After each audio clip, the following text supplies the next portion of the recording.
Gulay tayo mga katsaw. Ayan o, sariwan-sariwa, chop suey. Medyo malutong pa ang gulay, hindi lamog.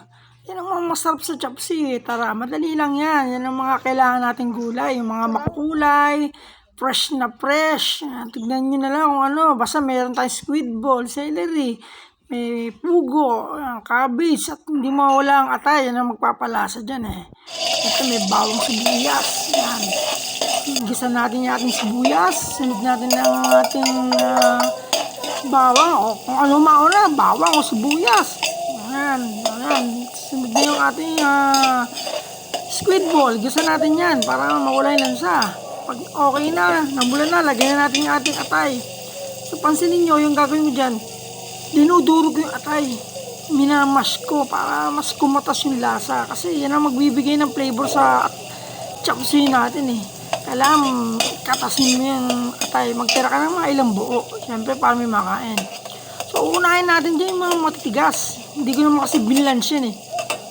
Pwede naman yung iba-blends muna natin yung ating mga gulay para isang sabayan lagay lang. Pero ako kasi hindi ko na binablance. Kinulang sa oras eh. Basta inuuna ko lang yung mga matitigas. Sa chop suey naman eh, madali lang lutuin lang yan. Yung execution lang ang pag-uusapan natin dyan kung paano natin mapapanatiling malutong yung mga gulay. Yan. Sumunod natin yung ating sayote, mga matitigas yan eh. So sige, gisa lang natin, no? Kailangan malakas ang apoy.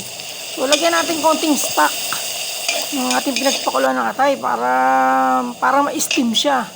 So pag medyo malambot na, lagyan na natin yung ating baby corn. Pinakuloan ko yung baby corn. Pero yung sitsaro, hindi. Then yung ating broccoli. So yun, malalambot na kasi yun eh. Hindi na pwedeng mababad sa matagal na luto yun. Malalamog. So yung ating cabbage. Lagyan na natin ng ating celery. So kalahati lang muna nilagay ko. So yan, itos lang natin na itos para maluto yung gulay, ma-steam sa sarili niyang init. Yan, niligay ko na yung ating pinagpakulo ng atay. Yan, sarap niyan mga katsaw, promise. So sabi ko nga, nasa execution niya kung paano natin mapapaluto yung gulay. Pag lamog kasi hindi masarap eh. Ewan ko lang, depende sa inyo.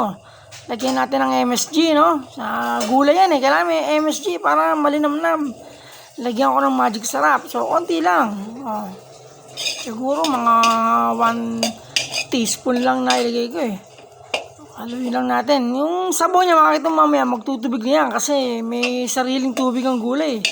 Lagyan natin ng oyster sauce. So kala mo lang walang sabaw yan pero magkakaroon na ng tubig yan. So halo lang. Haluin natin. Gisa. Tuloy lang. So tikman natin kung okay na ba. So pakiwari ko eh okay na. Dagdagan na natin konting sugar para mabalanse yung lasa.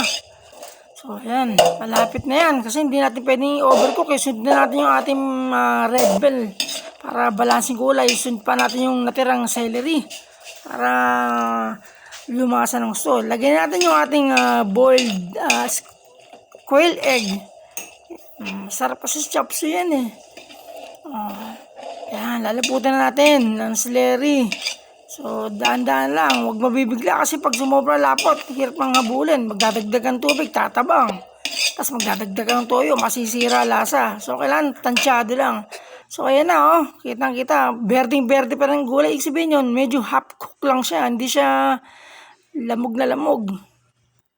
Ayan na, finished product. Sarap niyan tamis, mga katsaw. Akala na, saserve na natin to. Baka mapalo up eh. Thank you!